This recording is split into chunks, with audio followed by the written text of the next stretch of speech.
Pessoal, então boa noite, né? Já dei boa noite a todos aí. Uma coisa que é importante a gente pensar nessa apresentação que nós vamos fazer. Se vocês forem na internet, eu tenho muitos maçons e tem muitas pessoas que falam sobre os templários. Isso aí é o tema dos cavaleiros de forma geral, e nós vamos ver que tem bastante diferença de uma coisa para outra, mas mais especificamente dos cavaleiros templários, é um tema que chama a atenção de muita gente. Então, existem várias apresentações, e eu confesso que não sou nenhuma pessoa mais habilitada. Conheço irmãos e gente que entende um monte sobre a vida, sobre a criação da ordem, o que ela fez, por que ela aconteceu. Nós vamos dar muitos detalhes, eu tenho bastante desses detalhes, mas o objetivo desse trabalho não é falar sobre como funcionou, o que era a ordem templária. Vai passar por isso, mas nós vamos falar bastante sobre quem foram os mestres da ordem, por onde eles passaram, algumas batalhas, e como foi a criação do templo inicialmente e tal. Quem foram esses mestres, por onde eles passaram, e as batalhas empreendidas, e logo adiante cerimônias e a sucessão do templo. Então esses são mas o foco central, na verdade, está nos mestres do templo. E aí já tem uma questão bem diferente do que normalmente as pessoas dizem. Quem foram, né? O último dos grãos-mestres? Jacques de Molay. Não, a ordem templária não tinha grão-mestre, tinha o mestre do templo. Ninguém foi grão-mestre. Grão-mestre é um termo, uma palavra, uma coisa que vem da maçonaria ou vem de outras ordens, enfim. A ordem do templo tinha o mestre do templo, que foram esses 23, que culminou no final das contas, lá em 1314, com Jacques de Molay. Então, é sobre isso que nós vamos falar hoje. Detalhes importantes. O que é um cavaleiro? Quando a gente fala da ordem e tal, nós estamos falando de cavaleiros. Um cara que anda a cavalo. Bom, no português, etimologicamente, cavaleiro tal, é um cara que anda a cavalo. Mas não quando nós estamos falando dos Templar Knights, que são os cavaleiros templários, há que se separar os cavaleiros cruzados dos cavaleiros templários, como os cavaleiros hospitalários, os cavaleiros da Ordem de Malta e vários outros cavaleiros. O cavaleiro é um termo genérico, é um termo que fala do que eram aqueles guerreiros. E aí nós podemos se falar de um pouquinho de história aí. Se você pensar, os samurais eram os cavaleiros lá do Japão. Quando terminou, existia o imperador. Existiam castas, né? O imperador, os nobres, os samurais, os nobres, os samurais, depois os trabalhadores, o pessoal de fazenda, tal, os líderes feudais, né? Os chefes dos feudos lá no Japão, e aí os trabalhadores.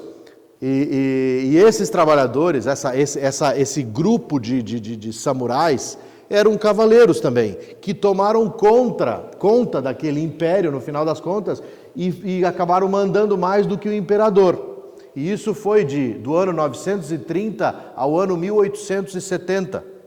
Então foram 900 anos que os samurais dominaram o Japão. Eles chamavam dos shogunatos, né? Os shoguns dominavam o Japão.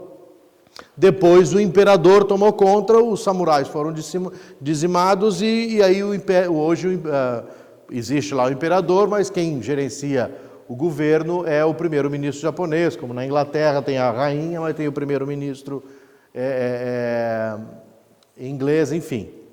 Bom, nos cavaleiros foi a mesma coisa. Existia lá os nobres, os reis de vários lugares. Então, os cavaleiros acabaram dominando os reinos, e aí nós vamos falar sobre esse tipo de coisa. Mas então, cavaleiro cruzado, que foram várias ordens, vários cavaleiros que saíram nas cruzadas, os cavaleiros templários, que era uma das ordens que participou de várias cruzadas, são 9 cruzadas, nós vamos falar delas, e ordens de outros cavaleiros. Só para especificar para vocês, foram 9 cruzadas, mas só que a primeira cruzada é a segunda. Quando a gente começa a falar das cruzadas, a primeira cruzada é a segunda, porque a primeira eles chamavam de People's Crusade. Por que era isso? Porque quando o Papa Gregório, que já estava endividado também e querendo assumir, a Europa era um feudo, as pessoas eram muito pobres, tal. Você tinha lá os nobres que tinham terras, mas 99% da população era pobre. E era uma imundícia, a coisa funcionava como a gente já ouviu em vários filmes, em vários livros, enfim. Ao passo que, numa outra situação, o Oriente eram várias tribos que guerreavam o tempo inteiro. Tinha os muçulmanos asiáticos, do Oriente Médio, e os muçulmanos da África, do Egito. E eles se guerreavam, se matavam, era uma confusão. Até que parte dessas tribos lá da Ásia subiu para o que é a Turquia, e indo ali em direção a Constantinopla, e acabou atacando aquela região, que era uma região cristã, de cristãos. O Papa Gregório, lá em 1071, já começou a instigar o povo, começar a falar com o povo tal, para que eles viessem, que fossem à Terra Santa para tomar conta daquilo e acabar com aquela confusão. E prometendo o quê? Prometendo perdão e prometendo para o povo terra e leite e mel, que é o que dizia na Bíblia, que aquelas terras lá eram ricas em leite e mel. Aquele povo que não tinha nada começou a se instigar aí. Só que esse Papa Gregório, em 1071, morreu em 1085. E quem assumiu foi Urbano II, que era muito mais bélico, muito mais militar do que o Papa Gregório. Esse Papa, então, começou, em 1095 especificamente, e essa data, 1095 e 96, tem uma questão bem interessante.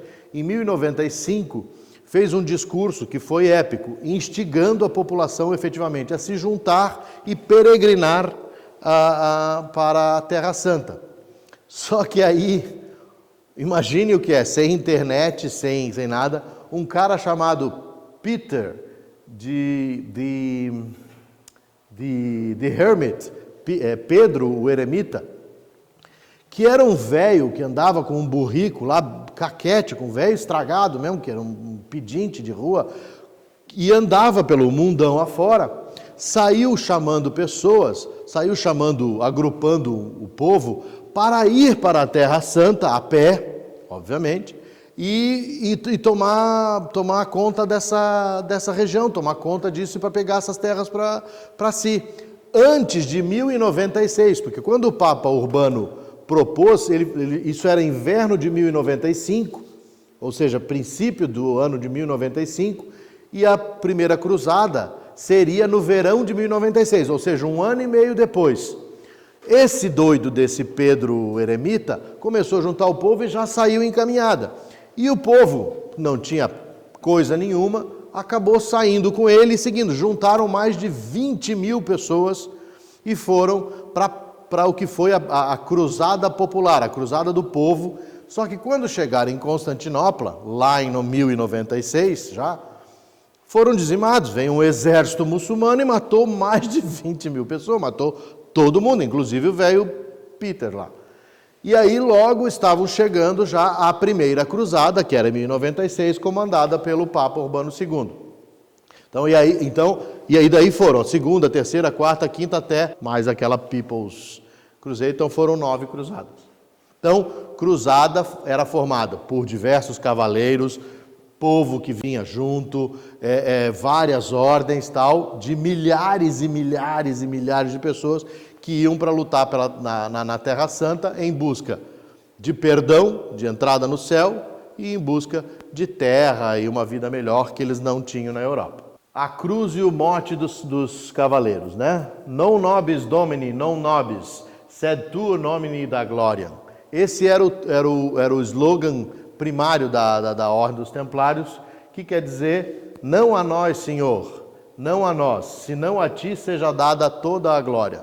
Esse era o mote, isso era o slogan central dos Cavaleiros Templários. Aqui nós vamos ver a cruz templária, e nós vamos falar no próximo slide de várias outras cruzes. Os Cavaleiros Templários carregavam essa cruz nas suas vestimentas. Aqui, então, nós temos aí várias cruzes, e aí várias ordens que nós vamos comentar durante o caminho que havíamos falado ainda há pouco. A cruz de Patê, isso aqui todo mundo chama em cruz de Malta, e a cruz de Malta é essa aqui, na verdade. Cruz de Patê, que tem significado de 8 pontas aqui, que são 8 deveres dos cavaleiros, para quem eles juravam. A cruz celta, que significava criação, fidelidade, é a cruz protestante, a bem da verdade. A cruz gótica, a cruz grega, que é utilizada por nós aí nas ambulâncias, esse tipo de coisa e tal, que significam os 4 pontos cardeais, os 4 ventos, as 4 direções. A cruz de Malta, que significa regeneração, quer dizer, tudo apontando para o centro, tudo começa de um ponto, tudo tem princípio em Deus, e os 8 deveres da mesma forma. Então, vocês vão ver que esses aqui acabam descendendo desses outros, vão ver por quê depois, mas por isso essa concentridade aqui, mas essa aparência semelhante entre as duas cruzes. A cruz de cristã, que é específica com relação à cruz onde foi crucificado Jesus Cristo. A cruz de Caravaca, que nós vamos ver agora no início, nos próximos slides, nós vamos ver essa cruz aqui entre alguns cavaleiros. A cruz templária que falamos. A potentada com 4 pontos específicos, né, os 4 cantos do mundo, todos os lugares. E a cruz de Cristo, que nós vamos ver também, que tem os 8 pontos, tem mais a cruz grega. Qual é a situação, por que ela funciona assim depois? Nós vamos mais para frente aí. Então, a primeira cruzada verdadeira, não a cruzada do povo. Vejam ali a cruz de Caravaca, na vestimenta do cavaleiro Godofredo de Bouillon. Godofredo de Bouillon, em 1096, lembram que eu falei de 1096? É onde acontece a primeira cruzada. E vários príncipes cruzados, não príncipes templários, vários príncipes cruzados, cujo Papa reuniu para sair numa cruzada e com um objetivo, seguiram pela Alemanha, Hungria, Bulgária, para chegar a Bizâncio, onde foi instigado pelo príncipe de Tarento a atacar o imperador de Bizâncio, o imperador Aleixo. Então, de vários lugares da Europa, saíram em caminhada com seus cavalos, com as suas carruagens, enfim, para chegarem até a Terra Santa e conquistarem Jerusalém, tá? Aqui vai ficar, Constantinopla, onde eu falava, então vem a Europa por aqui, quando ela junta na Ásia aqui assim, nós vamos ver várias coisas a respeito disso. Aqui o Mar Mediterrâneo, né? Então, foram várias cruzadas com vários cavaleiros, dentre eles esse Godofredo de Bouillon, que é bem conhecido. Godofredo, afirmando que não iria combater outros cristãos, induziu vários cruzados a prestar juramento de fidelidade ao imperador do Oriente. Porque para cruzar aqui, em Constantinopla, havia um imperador, e aqui era o Império Bizantino. Eram muito fortes. Eles, ao longo desses caminhos, eles vinham arrecadando gente, arrecadando outros cavaleiros, grupos, e montando um exército com milhares e milhares de pessoas. Mas para chegar aqui, eles teriam que lutar com um cristão, que era Constantinopla. Lembra que eu comentei que os grupos muçulmanos, tanto da Ásia, brigavam com os da Europa? Era aqui embaixo. Aqui o Egito, né? E aqui o Oriente Médio. Aqui haviam guerras imensas de várias tribos de muçulmanos. E quando eles subiram e atacaram essa região aqui, que seria a Turquia, eles atacaram os cristãos. E com isso, aí levantou lá o Papa Gregório, que tá começando, esse troço tá virando confusão. Então, para eles cruzarem aqui, eles tiveram que jurar fidelidade ao rei de Constantinopla, ao rei bizantino. E aquela primeira cruzada lá, a cruzada do povo, eles, quando saíram da Europa, eles vinham nessas regiões também, pelo caminho que fizeram, só que eles vinham roubando tudo, matando tudo, se era cristão, se não era, para juntar povo. Pedro, doido aqui, ele não tinha nenhum compromisso com a cristandade, nem coisa nenhuma. Ele foi juntando o povo e ele ia roubando fazenda, ele ia tal. Quando chegou lá, não tinha preparo nenhum para a luta, foram todos dizimados. Aqui não, aqui vinham exércitos com os nobres para cruzar Constantinopla. Daqui juraram fidelidade, então, ao rei Aleixo e seguiram em direção a Jerusalém. Em 1097, deu-se o cerco de Niceia. Onde é que está aqui? Niceia, aqui, né? Isso aqui é justamente quando você cruza Constantinopla, aqui, ó. E aí a primeira cidade é aqui. A primeira cruzada já chegou, fez o cerco de Niceia, cercou a cidade e conquistou Niceia de volta para os cristãos. E como tinham jurado fidelidade ao rei Aleixo, em Constantinopla, devolveu Niceia ao rei de Constantinopla. E de lá seguiram para outras regiões que nós vamos falar. Então, afirmando que nele Godofredo não teve qualquer destaque especial. Outros já contam que foi só quando chegou a divisão de Godofredo, como eu disse, vários grupos liderados por vários nobres. Só quando chegou de Godofredo de Bouillon que o clamor deu aqui, isso aqui está em negrito porque isso tem um mote depois, Deus o quer, God's will it, que isso aqui depois vai se tornar um mote importante na coisa. Quando ele chegou e aí o povo começou a gritar assim, é isso que Deus quer, né? God's will it. E aí eles tomaram conta e cercaram Niceia e tomaram a primeira cidade de volta para os cristãos. Com isso, já em 1118, passado 1096, foi lá, a primeira cruzada teve sucesso, nós não vamos entrar nos detalhes dela, poderia falar aqui horas sobre a primeira cruzada, que foi um sucesso, conquistou depois Antioquia, conquistou Acre, chegou até Jerusalém e tomou Jerusalém, especificamente dos coisas, dizimando um monte de gente, matando um monte de gente, depois nós podemos falar, se tiverem interesse, sobre a primeira cruzada especificamente. Mas aí em 1118 a 1136, Hugues de Pain, originário da Champagne, norte da França, lá, noroeste da França, de onde vem a Champagne mesmo,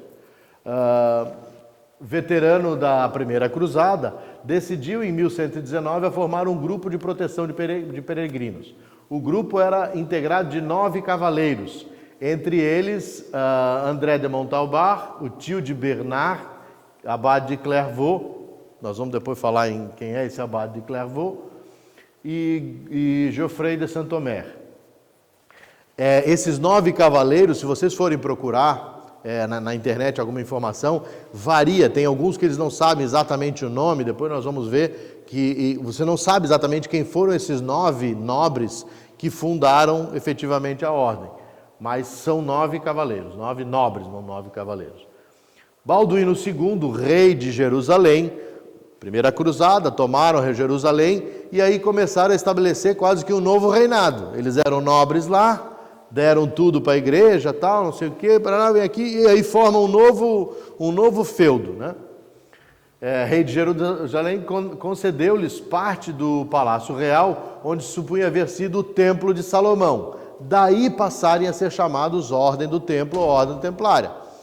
Quando esse grupo específico foi ao Papa para pedir para formar uma ordem específica para trabalhar e tal, o rei de Jerusalém deu a eles um espaço naquele palácio onde supunha-se que teria sido o Templo de Salomão e por isso a Ordem Templária.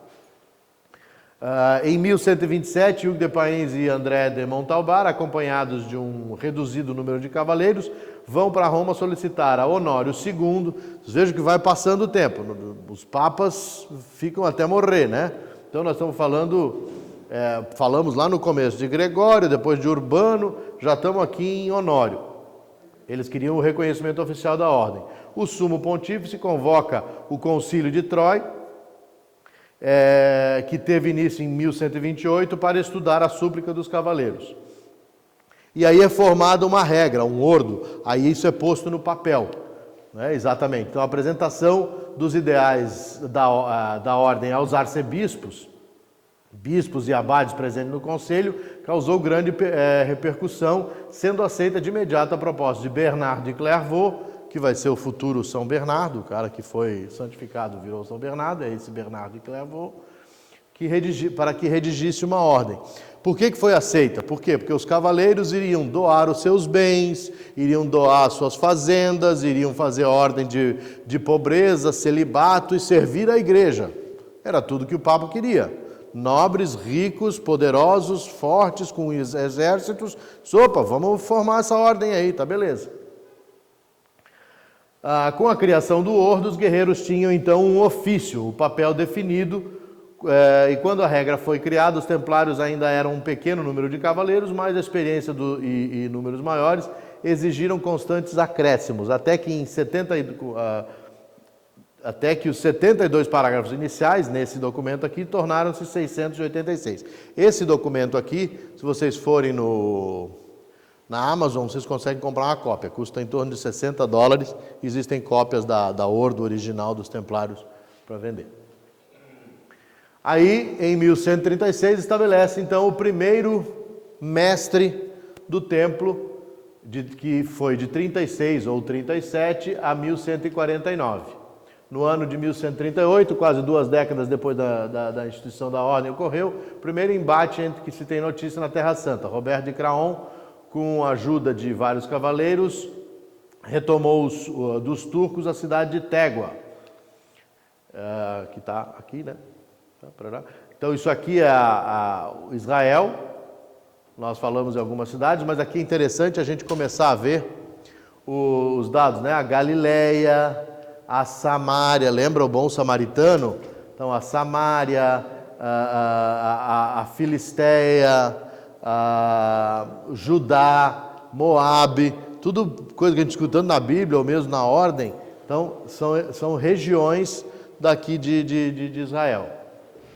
Todavia, por não ter perseguido os inimigos em fuga, quando tomou Tégua, esses se reagruparam e caíram de surpresa sobre os templários, matando grande número deles.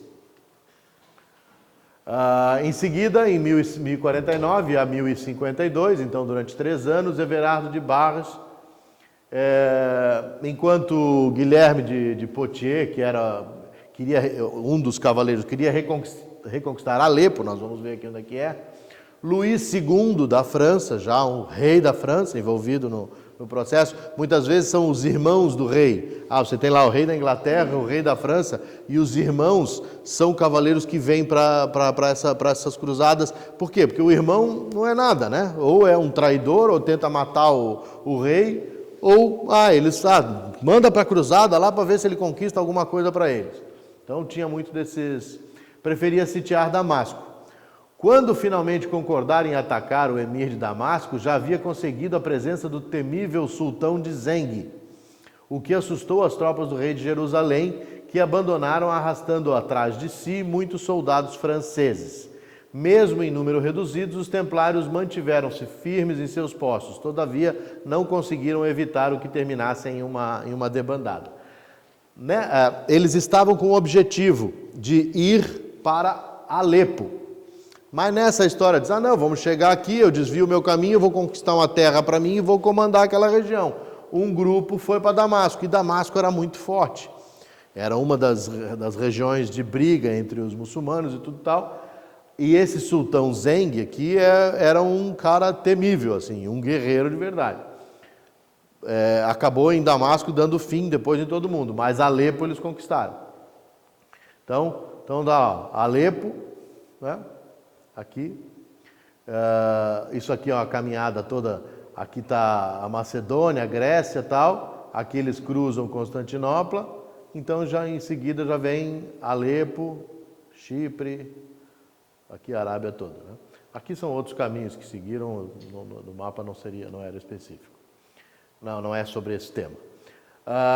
Amargurado com tudo isso e muito mais com a morte de tantos templários pela inércia ou pelas divergências entre os cruzados, Everardo, valente guerreiro da cristandade, organizador da segunda cruzada, abandonou o grão-mestre, que no caso é o grão-mestrado, mas não é, abandonou a ordem templária no caso, e a Terra Santa, recolhendo-se nos muros do monastério de Citeaux, onde veio a morrer em 1073, venerado pelo Papa.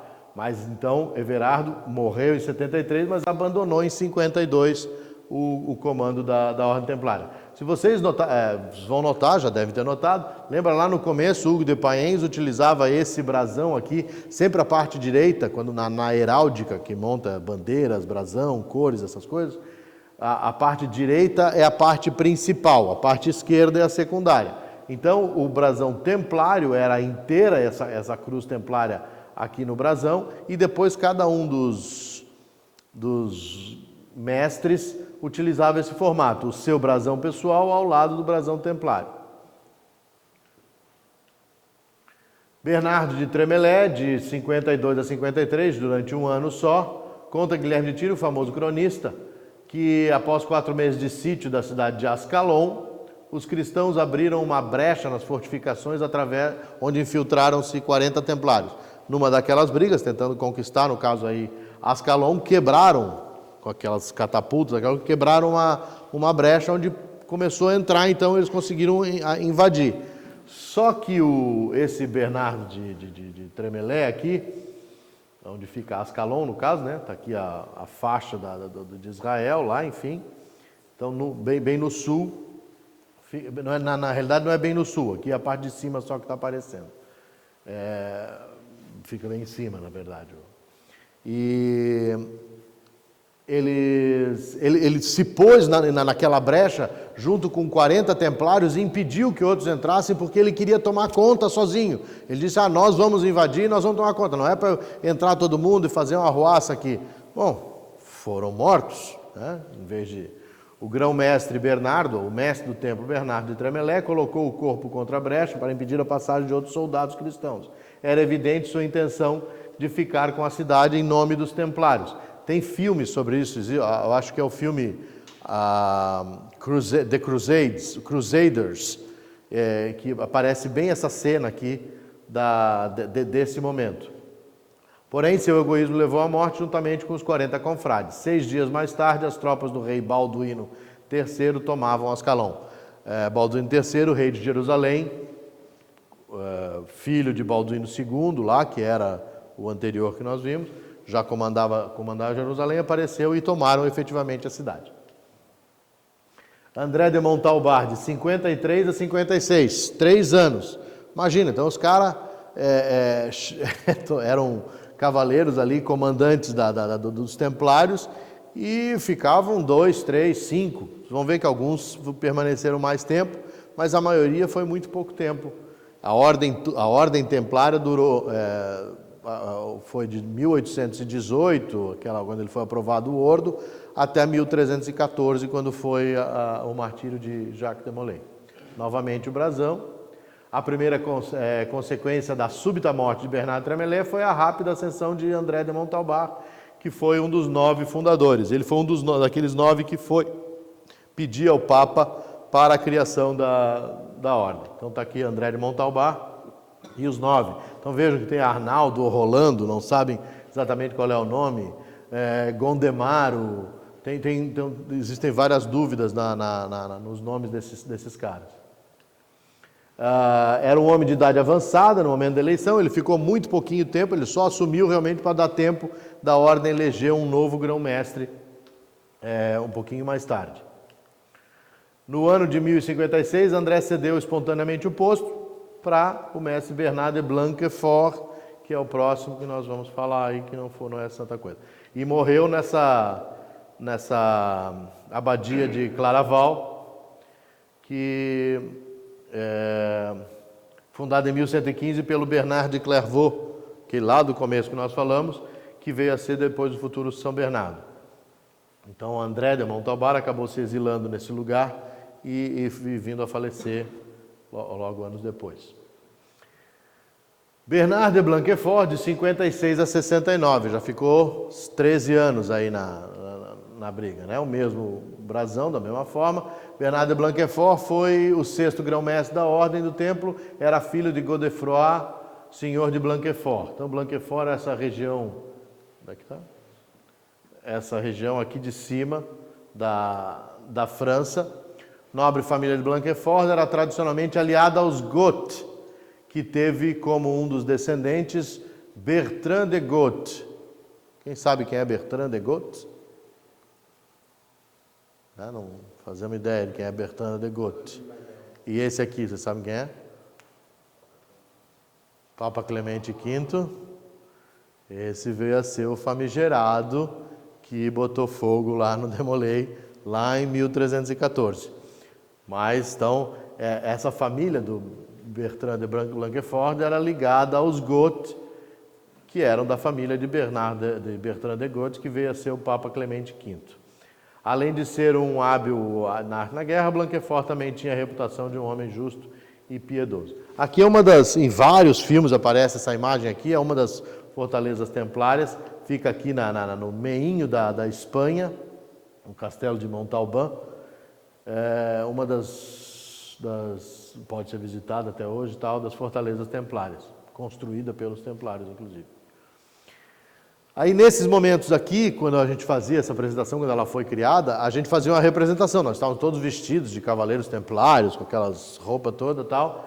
E aí fazíamos a consagração do cavaleiro, como é que era o juramento do cavaleiro no templo, né? E aí, isso aqui são termos de livros históricos mesmo. Era assim que acontecia, né? O linguajar é bem interessante, né? Formosos senhores e irmãos, vós veis bem que a maioria se colocou de acordo a fazer alguém irmão. Se houvera um de vós que soubera dele coisa qual não deveria, em direito ser irmão, que o diga, pois mais bela coisa seria que o dissesse antes que depois que haja vindo entre nós. Então, aí fazia o juramento e aí vinha as questões. Isso aqui é importante porque depois, lá na Inquisição, todas as perguntas aqui são viradas do avesso. Então, né, irmão, pedis a companhia da casa? Ele respondia, tens mulher, esposa ou prometida? Alguma vez fizeste promessa ou voto em outra ordem? Contraíste dívidas que não podeis pagar? Não tendes alguma enfermidade oculta? Não és servo de outro homem? De algum outro homem? Então vejam que interessante aqui, agora isso chama atenção. Não és servo de outro homem? Alguma vez fizeste promessa ou voto a outra ordem? Tens mulher ou esposa? Homens livres? Contraístes o que não podes pagar? Tens alguma enfermidade oculta? E de bons costumes. Então, da onde que vêm as coisas, né? Como é que foram juntando? Então, isso aqui tudo era o objetivo de saber se era um homem livre ou um homem de bons costumes. Meus nobres irmãos, tendes ouvido respostas ao candidato? Dizei-me, devemos conhecê-lo, acolhê-lo à casa? E aí vinha, sim, Senhor, God's will it, Deus o quer. Né? Passou a ser o mote da consagração do cavaleiro, aquele grito, aquele chamado da chegada de Godefroy lá na primeira cruzada para conquistar Nicéia e tal. Sim, Senhor, Deus o quer, eles gritavam. E aí era consagrado o cavaleiro. Aí Philippe de Naplouse, 69 a 71, Filipe era da região de lá na Terra Santa, a faixa de Gaza, esse pedacinho pequenininho aqui, Jordânia, Israel. Então lá no norte, Naplusa, Filipe de Naplusa era de origem da Síria, ingressou na Ordem dos Cavaleiros Templários após o falecimento de sua esposa e foi eleito grão-mestre. Não pude corrigir esses grãos todos aqui, mas enfim, do mestre do templo, porque o gesto do falecido mestre Bernard de Blanquefort, negando-se a dar auxílio ao rei de Jerusalém, irritou por demais o rei Amaury. Aqui havia sido preso e estavam pedindo uma recompensa para poder devolver o cara, né? E ele se negou a dar ao rei de Jerusalém e isso irritou demais o rei, lá em 1063, 74. O estado de alerta havia sido proclamado devido à seriedade dos últimos acontecimentos que levou o conselho a se reunir às pressas e eleger Philippe d'Emile, senhor de Naplusa, como mestre. Não, tem coisas que não tem muitas fotos. Essa foto é a única que eu encontrei, essa imagem, relatando quem era o rei Amaury. Aude de Saint-Amand. Aude de Saint-Amand, ele tinha essa frase, né? Não temia a Deus nem respeitava homem nenhum. Era um homem muito cruel, muito robusto, muito, enfim. Realizou inúmeros atos de independência frente ao poder real, entre eles violando os termos de trégua firmada entre Saladino, nós vamos ver quem é Saladino, edificando uma fortaleza em local proibido na zona de fronteira do reino. Os turcos massacraram a fortificação, é uma batalha bem conhecida, essa batalha de Montgisar. E Saladino ofereceu a liberdade de Odes em troca do resgate de Saint-Amand.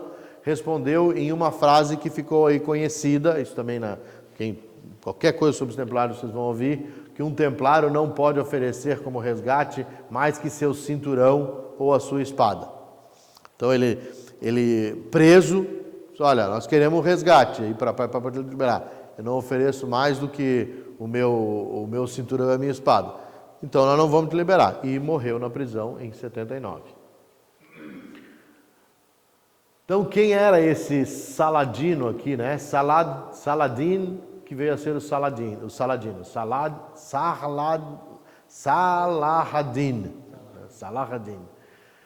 Esse cara é incrível. Se vocês forem estudar os muçulmanos e a história da muçulmana, da árabe, esse cara foi quem juntou todas aquelas tribos bagunçadas até a segunda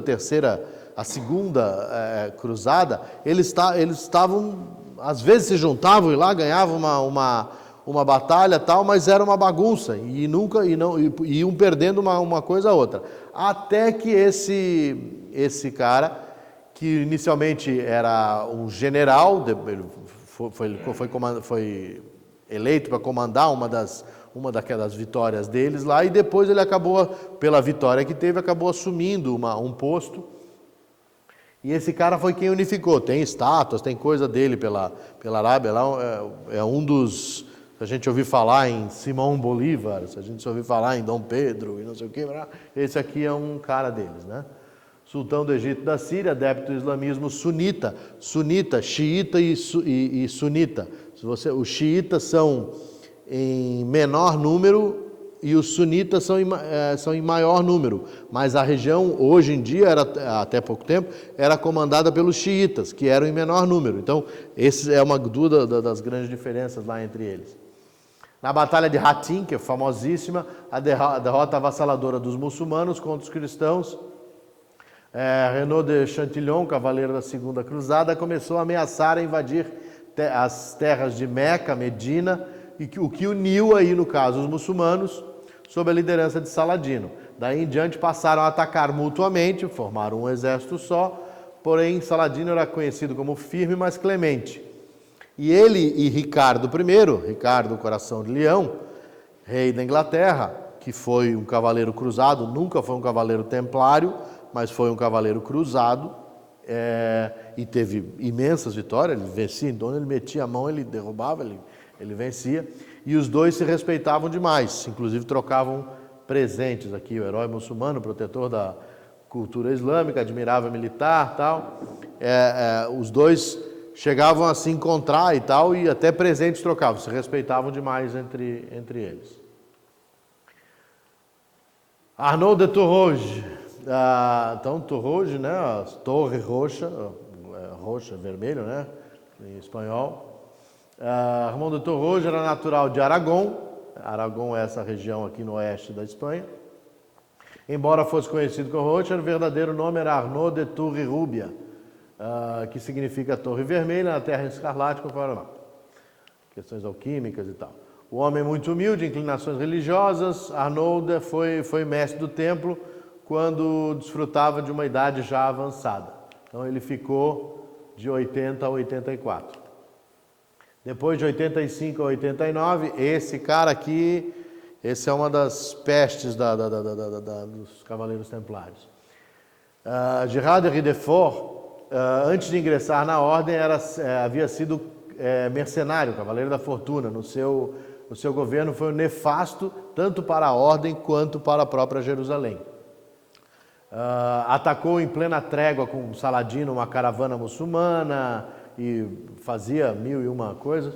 Saladino revidou avançando com 7.000 mamelucos contra Ridefort, que contava com apenas 140 templários. Somente Ridefort e uns poucos cavaleiros conseguiram sobreviver ao massacre.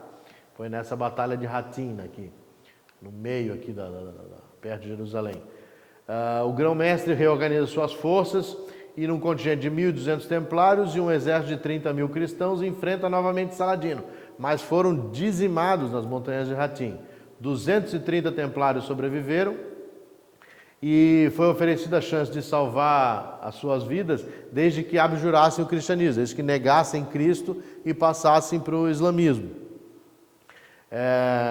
Todos negaram, com exceção de Ridefort, que se tornou um arauto, um seguidor ali de Saladino, muito provavelmente abjurando o cristianismo para salvar sua vida. Então, morre mais um. De 91 a 93, Robert de Sablé, nascido em Maine. Robert de Sablé ocupou o posto de grão-mestre por 18 meses após a morte de Ridefort, terminando com o período de vacância. Aqui é interessante que Roberto III, senhor de Sablé, estava aliado à ilustre família de Craon d'Anjou quando foi eleito para liderar o templo. Fazia pouco tempo que havia se tornado templário e permaneceu no círculo íntimo do rei da Inglaterra, Ricardo Coração de Leão, o qual havia chegado à Terra Santa com a Terceira Cruzada. Então lembro, People's Crusade, Primeira Cruzada, Segunda Cruzada, Terceira Cruzada. Então na quarta inserção dos cristãos é que o rei da Inglaterra participou. As ações de Sablé foram irreprocháveis, apoiou o rei Ricardo em todas as suas batalhas, negociou habilmente com Saladino, participou da conquista de San Juan de Acre, que fica aqui, Nazaré, Jerusalém, Tel Aviv e São João de Acre, onde estávamos falando. Na verdade, é quase uma península, faz uma curva assim, e a cidade é toda, né, nesse ponto mais avançada para o mar, por isso um porto e tal. Ricardo Plantagenet, ou Ricardo Coração de Leão, pouco tempo depois de ser sagrado rei da Inglaterra, 1189, partiu para a cruzada no Oriente. Seu irmão, o conde John, ficou em seu lugar. Isso aqui é o período da história que a gente conhece do Robin Hood. Lembra que o rei Ricardo foi para as cruzadas e seu irmão, o irmão John, assumiu a Inglaterra. Aí o Robin Hood se apaixonou pela Lady Marian lá, tal, não sei o quê, e o rei John era nefasto, né? Todo mundo amava o rei Ricardo e o rei John tomou conta. Na Terceira Cruzada, Ricardo conquistou Chipre, que vendeu aos templários, conquistou o Acre e iniciou sua marcha para Jerusalém, mas rivalidades na Inglaterra e França, a França regressou à Europa deixando o aliado sozinho. Apesar disso, com os templários, ainda consegue derrotar Saladino em Java e Assur. Então está lá Chipre e aqui todas essas cidades que eu estou falando. Mas em função das desavenças com os barões francos, os franceses que abandonaram eles aqui na Síria, teve que regressar à Europa. Para escapar dos desafetos, ele vestiu um hábito templário. Então se alguém vê o Ricardo Coração de Leão com a roupa do templário, é nesse momento aqui, mas ele não era um cavaleiro templário. Cruzou o Mediterrâneo num barco da ordem disfarçado de monge templário. Todavia foi feito prisioneiro pelo rei da Áustria e somente foi libertado após um longo período de um resgate exorbitante. Ao voltar da cruzada, seu irmão, o conde John, não permitiu que Ricardo entrasse em seu palácio e foi preciso que o rei mandasse suas tropas atacar o castelo para retomá-lo. Após a batalha, John foi submetido a um conselho presidido pelo rei, que, embora tenha decidido poupar sua vida, o baniu da Inglaterra para sempre. Então é justamente a história, né? Que daí o rei toma conta, manda o John pastar e toma o reinado de novo. Gilberto de Herail, tem outras pronúncias, Roral, tal, enfim. Nascido em Aragão, na Espanha, entrou para a ordem na adolescência já, entrou para os Templários quando já era adolescente, ainda era adolescente, foi o segundo grão-mestre espanhol, e foi ele que ele foi candidato e perdeu para o Gerard de Ridefort, aquele que traiu a ordem lá, sobrevivendo ao Saladino, na eleição de 1135. Tinha vasta experiência dentro da ordem, e ocupou em 1190 o cargo de mestre da Espanha, e depois, em 1093, predecessor da França e marechal de guerra. Então, aí a gente já começa a lembrar um pouquinho da história do porquê que os templários se tornaram tão importantes na Europa, e não só a questão da Terra Santa. Esses caras então entravam para a ordem, e era lá o predecessor da França, era não sei o que da Espanha, porque os peregrinos iam viajando em direção a Jerusalém e iam parando nas fortalezas templárias, onde eram protegidos, para dormir, para comer e tal, e seguir caminho, como o caminho de Compostela, lá quem faz, vai parando naqueles lugarzinhos lá e tal. Então, havia isso nos templários. E cada lugar desse tinha um comandante, então eles ocupavam cargos e tal.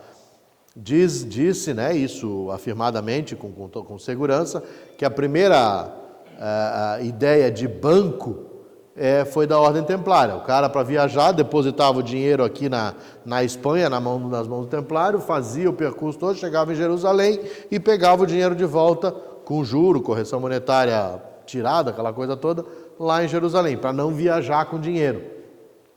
E os Templários faziam essa transferência de valores. Homem de palavra, muita honra, Erail respeitou os acordos de paz firmados entre Ricardo e Saladino. Durante seu mandato não travou nenhuma batalha, 15 anos como mestre do tempo, e a ordem intensificou seus contatos e a fraternidade no Oriente. Então aqui, né, isso aqui tudo é Turquia, que era o Império Otomano, a gente fala, né?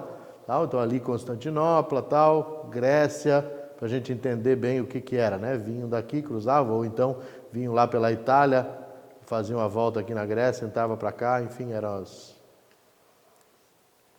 Erail morreu em 21 de dezembro de 1200, veja que nós começamos lá em 1096, 1118, estamos em 1200, passados aqui quase 100 e poucos anos aí.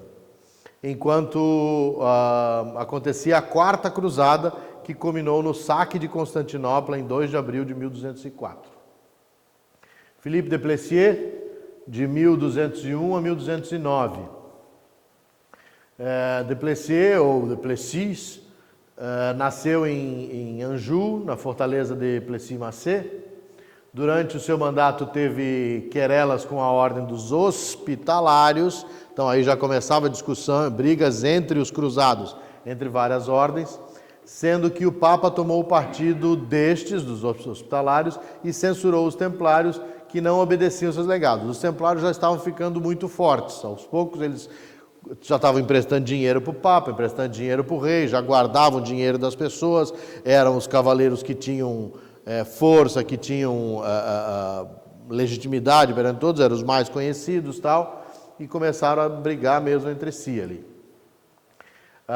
No ano de 1201, a fortaleza de Gastin, arrebatada pelo rei da Armênia, nesse ano, as calamidades assolaram a Terra Santa, a fome, a peste, abateram mais de 1 milhão de habitantes no Egito, e em seguida também a Síria. Em 1202, um abalo sísmico destruiu as cidades que haviam sido poupadas e a fome da peste com a vila de Naplouse, lá onde era originário um dos mestres lá de Naplouse. Então aqui, né, vemos a Turquia, lá em cima Constantinopla, que aqui está em Istambul já, que é um mapa mais novo, mas essa região onde aconteceu este esquema. Guilherme de Chartres, de 210 a 219, nascido em Chartres, Guilherme era filho de Milhão de III, conde de blá blá blá, disso, né? O equilíbrio entre o mestre foi capaz de manter a coesão da ordem em meio à tormenta de conflitos ocorridos durante o mandato. Então foi também conflitos internos, mas não foi um mau mandato. Guilherme foi o responsável pela construção da formidável fortaleza de Chateau Pelerin. Vários templários ao longo das coisas e refugiados iam para essa fortaleza de Pelerin, que era muito conhecida, que mais tarde foi destruída por Bayards. Em 1212, os cavaleiros participaram da gloriosa Batalha de Navas de Toulouse, em ocasião em que foram premiados pelo rei da Espanha pela bravura e a coragem em combate. Recebendo generosos donativos, contribuíram para aumentar o poder e riqueza da Ordem dos Templários. Morreu na batalha que resultou da tomada de Damietta, pela praga que se espalhou dentro do exército de Franklin. Então aqui tem um mapa bem ruimzinho, eu não vi que ele estava assim tão... Mas é essa batalha aqui, no caso da Damietta, que nós estamos falando, e essa aqui é a fortaleza de Pelerin. Então aí tem Acre, Nazaré, Cesareia, Tel Aviv, Jericó, Jerusalém e Gaza. Então todos os nomes que a gente escuta, até no jornal aí de vez em quando, né, e tal, por onde passavam os templários. Pierre de Montargis, a milícia do templo diante das muralhas de Damietta lá em cima, né? Então estamos vendo aqui o Egito, Mar Vermelho, aquela região toda, aqui vem o canal de Suez, aqui para cima e tal. Então Damietta está lá em cima. Já vai faixa de Gaza aqui nesse buraquinho, aqui está Israel. Então Damietta lá no fundo. Alguns passavam, eles vinham lá por cima, por Constantinopla, ou aqui pelo Mar Mediterrâneo. Era outro caminho que se fazia para as Índias. A original de Aragon, no sul da França. Durante muitos anos foi grande mestre da província de Aragon, enquanto o mestre Pierre conseguiu o decreto papal que tornava a ordem totalmente isenta da jurisdição do patriarca de Jerusalém. Então, vai lá conquistando, passou para os cristãos, passou para o Papa. O Papa começava a comandar essas regiões. E os templários eram vinculados ao Papa, deviam subserviência ao Papa. Aqui eles já começavam, já estavam com um poder danado, começaram para não servir mais ao rei de Jerusalém, que não era necessariamente um cavaleiro templário, era um cavaleiro que devia obediência ao Papa, eles já eram isentos da jurisdição. E isso, lá na frente, começou a irritar. Irritou profundamente o Papa Clemente V, no caso. Deixou a liderança da ordem por afastamento ou morte, não se sabe ao certo. Quando eleito, tinha como parente Guérin de Montargis, grão-mestre dos hospitalários. Então, foi parente de um dos grão-mestres de outra ordem, né, de um mestre de outra ordem. Armand de Périgueux, de 32 a 44. Armand de Périgueux era conhecido entre os irmãos da ordem pelo sobrenome de Pedra Grande. Ele restaurou esse coisa aqui. Antes de ascender à categoria de mestre, desempenhou o cargo de predecessor da Calabria, na Sicília, lá no sul da Itália. Seu primeiro grande feito foi restaurar o castelo de Safita, na Síria, que havia sido destruído pelos muçulmanos. Este aí. Assumido o grão-mestrado em 32, Périgueux teve muitas intrigas com outras ordens militares que haviam na Terra Santa. Ante o furacão turco, as ordens da Terra Santa esquecem suas diferenças, que estavam lá em brigas aqui e tal, e se unem para enfrentar os invasores na Batalha de La Fourbi, perto de Gaza. Então, Gaza aqui, o sulzinho da região, juntamente com o resto dos exércitos cristãos. O resultado foi catastrófico. Os exércitos foram aniquilados, 348 templários sobreviveram, apenas 36. O grão-mestre Armand de Périgueux foi capturado e, até onde se sabe, morreu 3 anos depois na prisão, recusando-se a oferecer recompensa à sua vida. Conta-se na Terra Santa que perdida para sempre, que Jerusalém teria sido perdida para sempre aqui. E aí vocês vão ver, né? De 32 a 44, ele foi preso e só em 44 que saiu um outro. Mas ele teve 3 anos preso lá. E aí nós vamos ver aqui, em seguida, que ele só podia ser eleito um novo grão-mestre quando sabia da morte do outro, mesmo preso. Richard de Barres de Bourges foi o grande comandante da ordem, mas nunca foi mestre. Por que ele nunca foi mestre? Tendo a morte do mestre Armand sido declarada muito depois da data real, Richard foi nomeado como superior dos templários.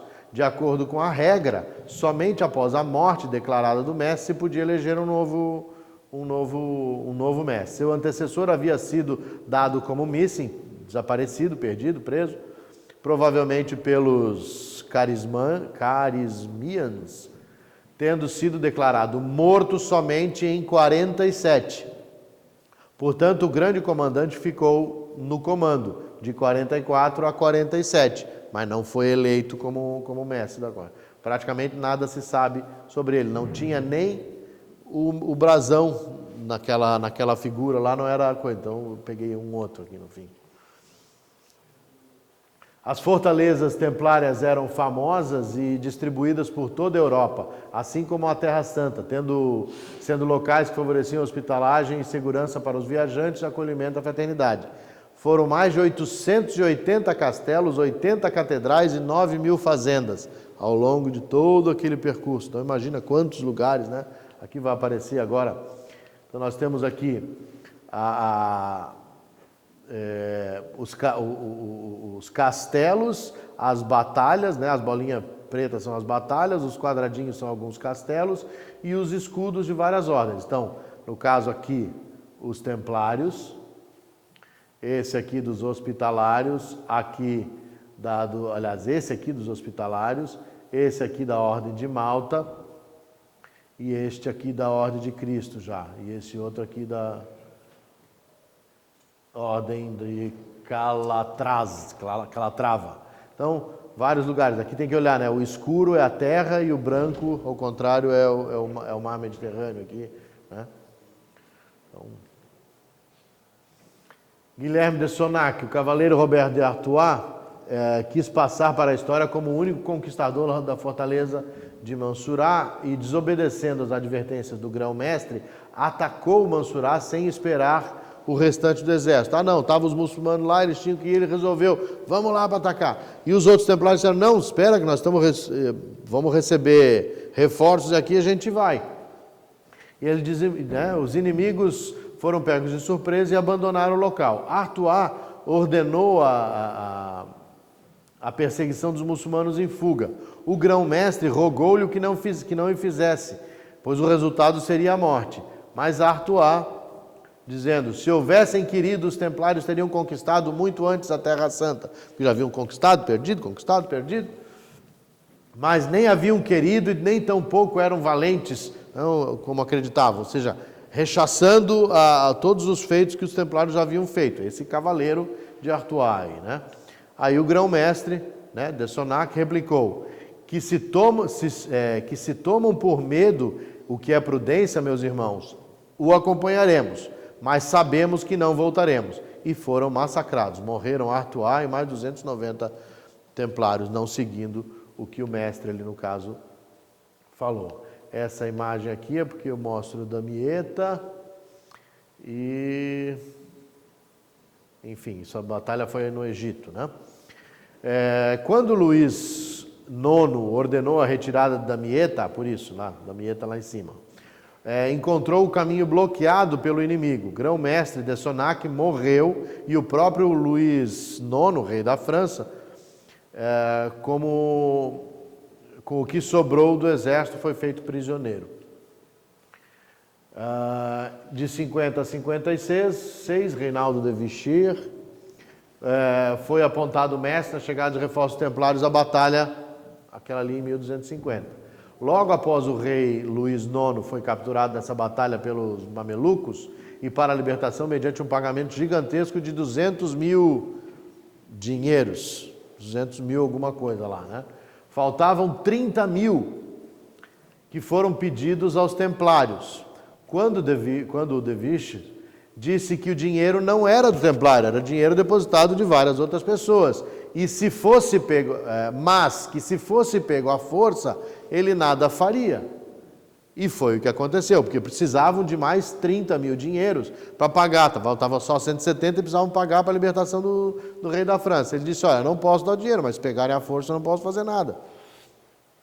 Mas ao ser libertado, o rei Filipe IX, com o pagamento de resgate altíssimo, Luís IX teve conhecimento das conversações secretas entre Reinaldo de Vichy, havia iniciado com o sultão de Damasco e acusou o mestre de conluio e obrigou então a humilhar-se publicamente pedindo perdão de joelhos, por não ter querido dar o dinheiro, ficar enrolando lá dizendo que não podia dar o dinheiro. E ele, na verdade, ele deu o dinheiro. Ele disse, pega aí, eu não posso fazer nada, mas não é meu, né?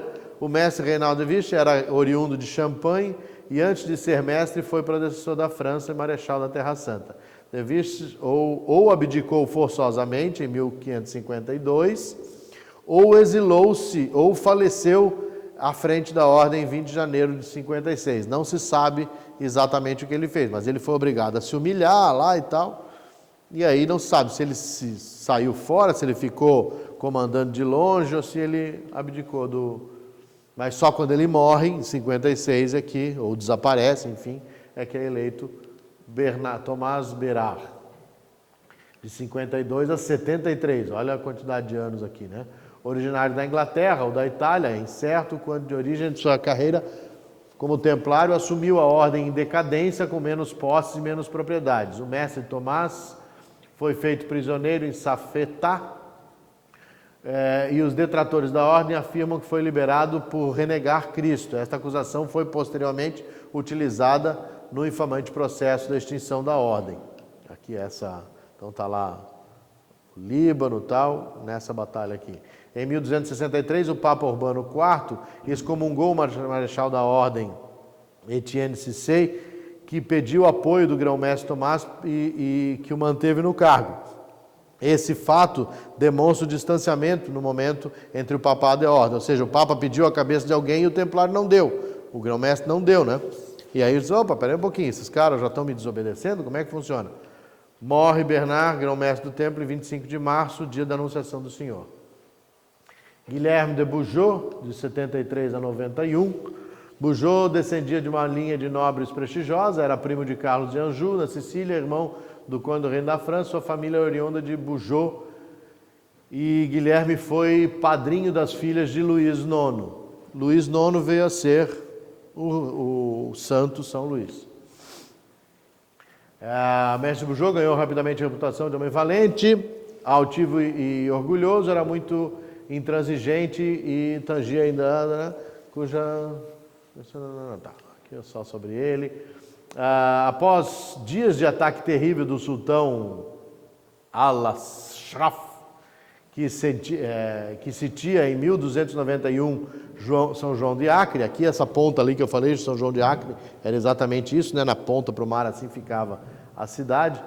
Um formidável exército de 220 mil homens, morreram milhares de cristãos, inclusive o mestre dos templários. Então, São Luís, aqui o Guilherme de Bugeaud e aqui o sultão, esse cara ali. 91 a 93, Gaudin.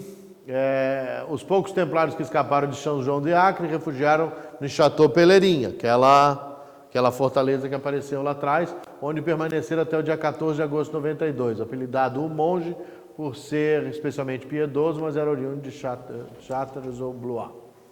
Théobald Pierre de Servis, eram essas alturas duas últimas dignidades templárias em defesa de Acre. Com a trégua oferecida pelo temível sultão, foi rompida por ele mesmo, os templários decidiram que Teobaldo deixaria a cidade pelo mar, levando tesouros da ordem em seu poder. E Pierre ficaria, então eram os dois cavaleiros que estavam ali. Um fugiria com o material todo lá, levando aquilo que eles haviam segurado da terra que estavam perdendo, e o outro ficaria segurando os invasores. Chegou a Sidon com outros templários e lá foi eleito mestre. Nessa ocasião, Jacques de Molay, já está aparecendo aqui, né, o que seria o sucessor, foi nomeado marechal da ordem, sucedendo o Sévry, que morreu em Acre.